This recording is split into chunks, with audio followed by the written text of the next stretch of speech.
Good morning, everybody. First of all, I definitely must say I'm really honored and really thankful to the organizers for giving me the opportunity to come here and to share part of the nice things we're doing together with our project, with the Parson and with a great group of researchers. For me, it's a privilege. I always say that I'm flying with eagles, and it's a lot of fun to fly with eagles. So thank you, Danish. Thank you, David. And let's see if I can provide at least part of what they have created the expectation.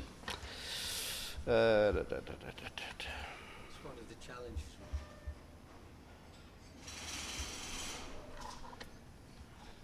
Good. So my understanding is that what David has already mentioned is some sort of call for action. He has explained that our past have been a busy past, that in the present we are starting to harvest, but there's still a huge, long, winding road to go ahead in order to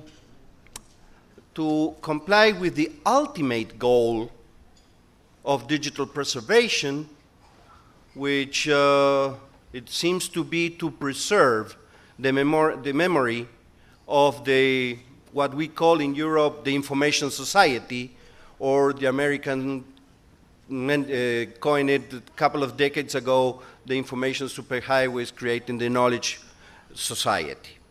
So, as a direct reaction, I will say that if we want to scale up from research, go into production, having real delivery of value out of digital preservation, seizing those opportunities, responding to those demands, we need to change some of our basic assumptions, our approach to things, and how we implement the solutions that we propose. Therefore, that's the shift in mindset, kind of ultimate message that I want to leave to the conference as a humble contribution for the discussion of the Eagles. So far, David has already shown more or less who's involved in digital preservation. It is basically the curators, people taking care, people in charge, people with the mandate to preserve different kinds of data, information, documents, which now are in digital formats, complex format. They ask the help from researchers who found this an interesting challenge for them to find solutions for this long-term preservation or permanent access to digital records of society. And of course, we needed some resources, some funding, well, a lot of funding, by as a matter of fact, to try to pursue this task. And this is what, in the last, let's call it 2 decades, this triangle, these three spheres of domains have been working into preserving the memory of the information society.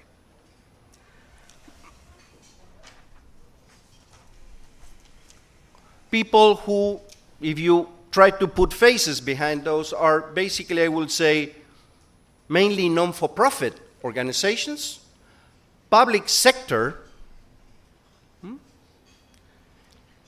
and people, as I said, with a legal mandate.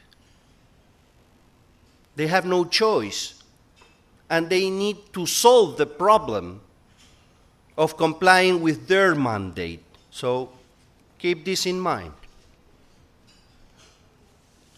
What are these people being busy with? In answering very important questions. Many of them probably are being addressed by your own teams. This is a permanent concern, trying to give answers to these questions, especially to how. How takes a lot of headaches. Different ways, different approaches, different solutions, conflicting solutions, the need of standardization, interoperability, well, name it. A lot of effort. In the last few years, on top of that, we started to talk about things like how much it costs. It was not originally in the equation, but one of those days they say, hey, but how much? And who should pay? One of the hot spots right now, sustainability, they call it. Okay? But basically it's who pays. But, and here comes my first question. I haven't seen, and I have been hanging around as a privileged witness of all this job. One of the things that called my attention that we were losing a little bit of attention, or we didn't do as much effort, perhaps, or visible effort in why and for whom. These two questions don't have, after 20 years, don't have the same level of papers, the same level of conference, the same level of solutions, the same level of results of our effort. The why is very important, because we always get this answer of, oh, it's for the benefit of society. Good enough. Good as a starting point. Can we elaborate, please? And for whom? I really dislike when people tells me, Ruben, it's for everybody. Come on, when you're telling everybody, it's because you don't have a face in mind. You don't have, hey, for the lady with the black sweater. No, hey, come on.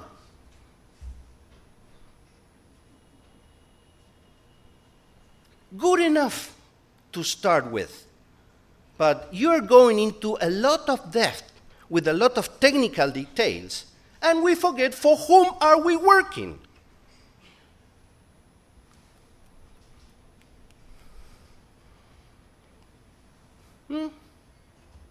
This is the shaking part of the thing.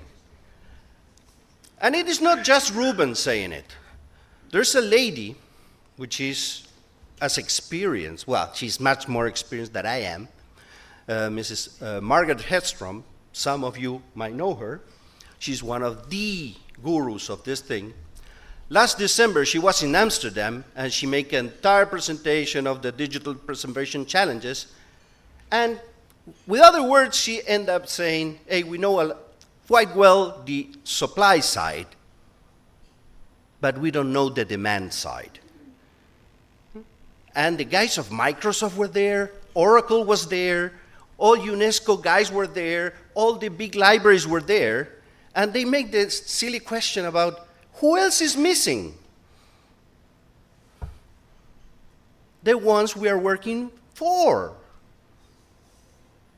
And they're still missing. So this is one of the first challenges for all of us.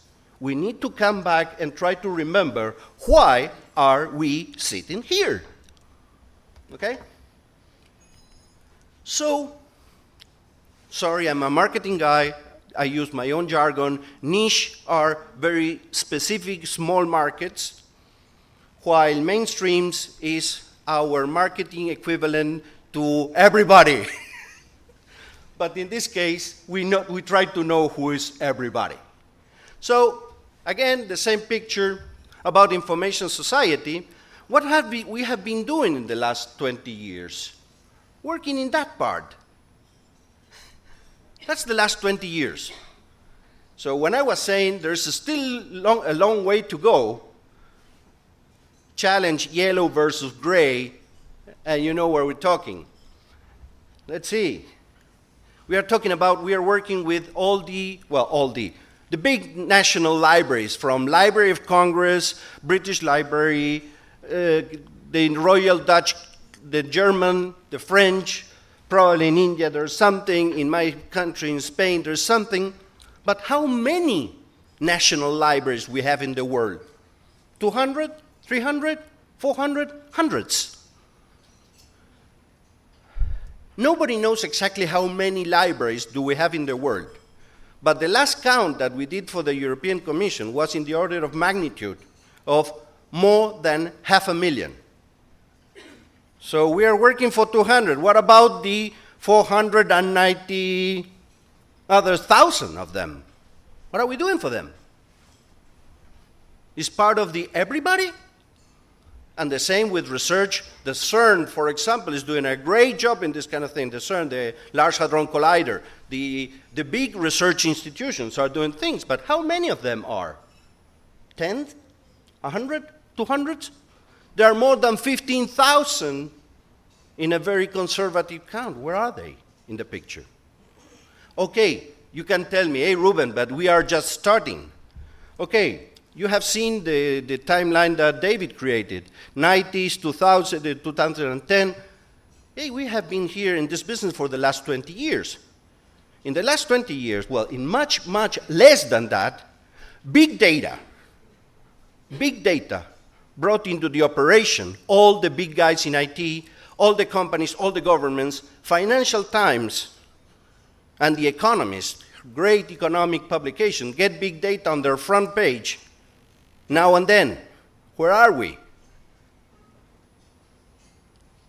Which is our approach? Which is their approach? Who's tackling opportunities? Who's solving problems? That kind of works. So talking about public sector. Depending on the country, depending on the economy, is between 5 and 20% of the economy. What happens with the other 80%? Again, yellow and gray. Publishers, the STM, the Scientific, Technical, and Medical publishers, there are 2,000? 10,000? What about the media industry? Again, yellow and gray. So, how we go into diminishing the gray and getting into yellow? How we secure the information society's memory? Well, what I'm going to say is nothing new, is that none of us is strong enough to do it by ourselves. That's another message. Huh? We need to work together. We need to bring in different approaches, different perspective, different expertise. We need to put together all the resources that we need if we want to preserve these valuable digital objects that I do prefer to call digital assets. They have a value. Value has, David is always asking me, hey, Ruben, but give me examples of value. Value depends on each of us because, as David said, preservation is not an end in itself. Digital preservation is an internal process that we do to allow the lady in the black sweater to take advantage of pre-existing data sometime in the future, and she will not be interested in how we manage to get her those digital assets. She's going to use it because her expectation, in the same way that when we go into a great hotel, we expect to have internet access, and especially for free. We cannot accept less than that if we go to a good hotel. Remember 5 years ago or 10 years ago? Well, I was there. Hey, I'm lucky, I got internet. Great. Okay? Our needs, our demands are changing. Our level of expectation is changing, and those who provide solutions must adapt to this if we want to transform all the gray into yellow. So, in scaling up, in going from the research into or into the experimentation, into the pilot things, into productive things, trying to provide solutions for everybody, for the society, we need to, first of all, understand what's going on outside our small little world of digital preservation. Because the good news is that digital is here. It provides a lot of solutions for most of the people. For some of us, it creates some problems because we have to manage them. But it is clear that digital is here and it's going to stay. Unless we have something strange happening, it's no going back way. Huh? So we have to take advantage of this. Some of our memory institutions, archive, libraries, and museums are becoming digital organizations. This, what do you mean by that, Ruben? Well, first of all, it's an identity thing. I'm digital. That has a lot of consequences. I don't use a pencil anymore. Well, that's not my case, but there are people that has already decided that, hey, we are a digital library. That means that our resources, our efforts, our daily work will be more concentrated in securing our future digital collection than our previous non-digital collections, because as a matter of fact, they are safer than our digital content. But well, that's part of the thing, no? So in any case, for those digital organizations, this thing that we call digital preservation is mission critical. Because those guys will become blind if we fail in providing them a sustainable, a secure way of having permanent or long-term access to their assets. Compliance with mandate is not enough. What do I mean by this? That a lot of things has been done because, hey, we have the mandate to do that. Well, but that's not enough anymore. Because there is somebody like Google or other information providers that can give the lady in the black sweater the solution we perhaps are not able to give. And as a matter of fact, if any of you have been requesting funding in the last couple of years, you might have somebody who's not interested in digital preservation, but it has the key of the bank account to provide you the funding and says, hey, why are we bothering with this? Why we just don't leave it to Google to take care of it? They're very big. They will solve it.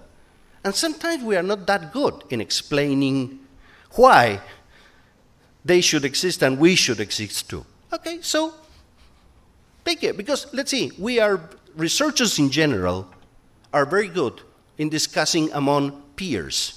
But when they have to go to the accountant and explain why their job is of value, well, sometimes, you have been so busy with such complex things that you forget how to speak to accountants. And they got the key of the bills, so take care. That's another warning. Marketization of the public sector. What do we mean by this? In Europe, we have something that says, do more with less. It's some sort of reaction of this thing that when we don't know what to do, I say, hey, let's leave the public sector to deal with that. Well, the public sector is getting to a saturation that they cannot grow at the same level that the technology and the digital world is growing. So you have to take that as it's a reality. It's not that our minister or the guy in charge of our research project, he has something personal against us. No, they are overwhelmed. And they are asking things because they have demands from society. A, you have to be efficient. A, you have to be transparent. A, you have to be. A, you have to be. A, you have to be. So there's an entire thing that we end up saying that, well, there are certain parts of the public sector that have to be self-sufficient, even profitable. Zzz. This is a cultural issue. Come on. A part of government that makes profit how you distribute that profit. It's very difficult. It's not easy. But in any case, it's a piece of reality. And finally, public funding is no longer adequate. If we have to go from the yellow to the gray, if we have to go from a niche to a mainstream, there is no way that the public budget can grow 100%, 200%, 300% in the next couple of years. There's no way. No way. So it is, you cannot feed a river out of a pool. You can make a bigger pool, and a bigger pool, and a bigger pool. But if you don't count with raining, your rivers will dry out. Okay? So forget about pools. Pools can help you, but they are not the solution. So we need to change all these things that so far have been a constant in our life, or at least in our last 20 years working with this kind of stuff. So, as I started, hey, everybody is not worth. We need to understand for whom are we working, which are the benefits, which is our value proposition.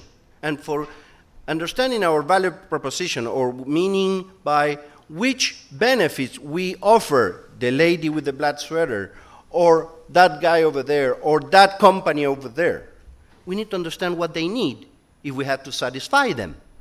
So this is, for me, point number one in our to-do list. And we need to be prepared. We need to be prepared that they will be changing. For example, in the last 20 years, the time devoted by scientists to read papers have decreased by half. They read more papers, but those papers have to be shorter, better constructed, because people don't spend that time. And you know that the use of e-books is growing very, very fast, so you cannot have certain papers into an e-book format because somebody's going to hate you. And here and there, changes all over the time, all over the place, windows of attention, kind of data, speed of the data. Let's see, you show me your in vitro research, but if you don't give me the data sets, well, perhaps it's only an act of faith of me believing in your paper. Come on, I want to repeat that exercise. Remember an hour, a year ago, when this thing about the speed of light and that Einstein was wrong and all this kind of thing. If they don't have the data set, they were dead. Come on. So, changing roles, changing names, changing attitudes. Talking about, you have heard a lot, if you are close to IT, talking about use cases. Personally, I hate that word. Use cases, something minor. Let's see, hey, problem owner, the problem, the opportunity, go into a much positive way. Don't be so neutral. Hey, be positive, because they are expecting a solution from us. So we just can say, oh, I'm just taking care of your use case. Oh, no, I'm trying to solve the black sweater lady's problem. It's a totally different approach to life.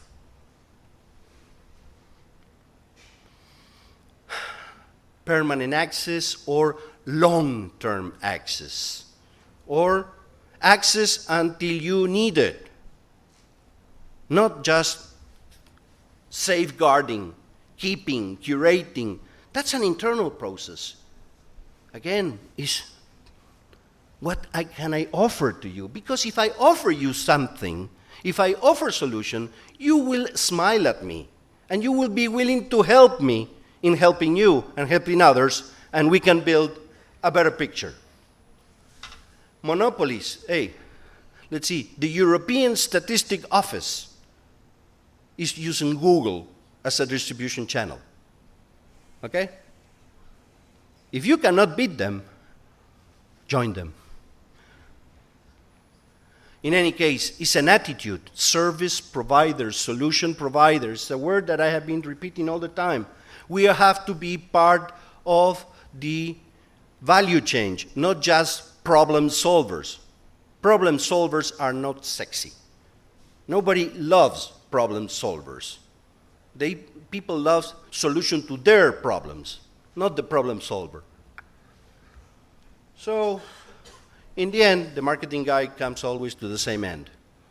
We have to shift from supply push to demand driven. And this is an entire, we have to go back to the reason why we are doing all this. Is meeting demand needs. So for me, the center of the attention is there. And I use another jargon word, segments, is breaking down everybody into different pieces because we know that one size doesn't fit all. The needs of this lady are different from the needs of that group of people, of age groups. Different is a sector like chemical industry or pharmaceutical industry or the aeronautical industry, the aviation, you know, an Airbus. An Airbus 380 is going to be flying, hopefully, for the next 40 years. As this Boeing 747, the jumbo, has been flying commercially for the last since the 70s. The difference is that the jumbos still have their maintenance plans in paper, while the maintenance plans of the A380s are all in CAD, and therefore they are digital files. And they go on for the next 40 years. So in 40 years from now, if somebody has to replace a screw of one of those A380s, I hope they can understand the file where the screw is described. If not, we have a problem. And that's not the problem of the lady in the black sweater, okay? So this is the key for me. So we have the content, we have curators, so far parts that we already know, but we have a legal framework. We need, David was mentioning the legal framework. We need the funding. Of course we will need the funding. Perhaps the funding has a different shape, but we still need it. But also we need the suppliers. We need trainers, because one of the serious problems that we have in what we call digital preservation is that we don't have enough trained resources. We still need the research, because it's the guys that open our eyes into the future. They are the guys who go one step ahead of us. And others, well, who knows who we need, but we need to create a wheel that goes around the demand segments, that produces the momentum to scale up from niche to our mainstream markets. We need this virtuous circle to go from research and production, and here I finished. We need to go in practical terms, because they always tell me, hey, Ruben, you go very high and you have to go down. Hey, pilot projects, we are doing a lot of, call it project pilots, short-term actions. Come on, are we solving a long-term problem with short-term actions? It's a good way to start, but not enough. We need to go into business process, production lines, delivering our promises in a systematic way. Cost, this is one of the hot issues right now in the digital preservation community. We need to know the costs. Well, yes, we need to know the cost. Definitely, we need to know the cost. But that's not enough. That's one part of the picture. And it's obviously the bad part of the picture, because it's the foundation for us going to beg for funding. That's not nice, because it's incomplete. Because again, and here for me is a mistake, not to go into business models. Business model is the way of implementing value propositions. Value propositions is the collection of benefits. The benefits are the impact on who? On the demand. And if we don't study the demand, we don't understand the benefits that we can produce, therefore we cannot create value propositions, we cannot create business models, and we cannot create sounding basis for sustainability, another of the key words nowadays. I receive a lot, hey, we need to do awareness raising. Okay, what are we thinking? We have to go out to the street, to the 8 billion people to explain them, hey, you have to be aware about this problem? Well, unfortunately, that's not the case. We cannot do that, and as a matter of fact, it will be useless. It will be useless. We need to understand, we have to explain the benefits of what we are doing to the people who really care, who have the responsibility. So it's a focused activity. It's more on the field of marketing. We have to implement digital preservation marketing, things like branding, and I will leave that for my last sentence. Budgets, again, I'm not going to explain the pool thing, not swimming pools. I'm for revenue flows. I'm not talking that we have to make profits out of this, but we need to generate growing revenues flow to cover, to cope with the needs of resources, because, as I said, digital is here. David already showed the picture of 2030. I want to go home after that picture of you. Well, I will be retired by 2030, but if it is big, by 2030, it will be out of our mind. And if we believe in what we are preaching, that if we don't do anything, there will be black holes and we will get into digital amnesia, well, imagine if we don't solve this problem. Hey, the time to solve the problem is today, if we want to get somewhere by 2030. So, this is my proposal. Change the approach. And in marketing, what we say is, first of all, make a great segmentation. So try to focus in whom you are trying to help first, because we have scarce resources. And the second thing is, how do we want to be perceived? How we want to be understood by people who are outside this room? Because among us, hey, we have our own jargon. We even have our own vocabulary, thanks to guys like David, the OAIS and the ingest, and strange words, but I don't want to get into that. But when we go outside, we have to change the way we talk. Because if not, we risk that they don't understand us, or they understand us in a wrong way. So, to be a little bit more colloquial, I want to go from a problem-solving approach into opportunities enablers. If we have the data, if we have the content, if we have the cultural heritage assets in the future, then we have something to offer, and we can ask something in exchange. The opportunities, I can stay for hours explaining opportunities.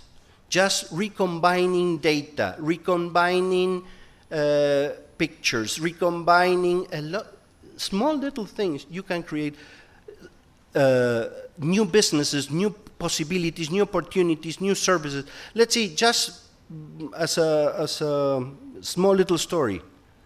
There is a movie, a film, called Gone with the Wind. It is previous to the World War II. It was, 70 years hanging around.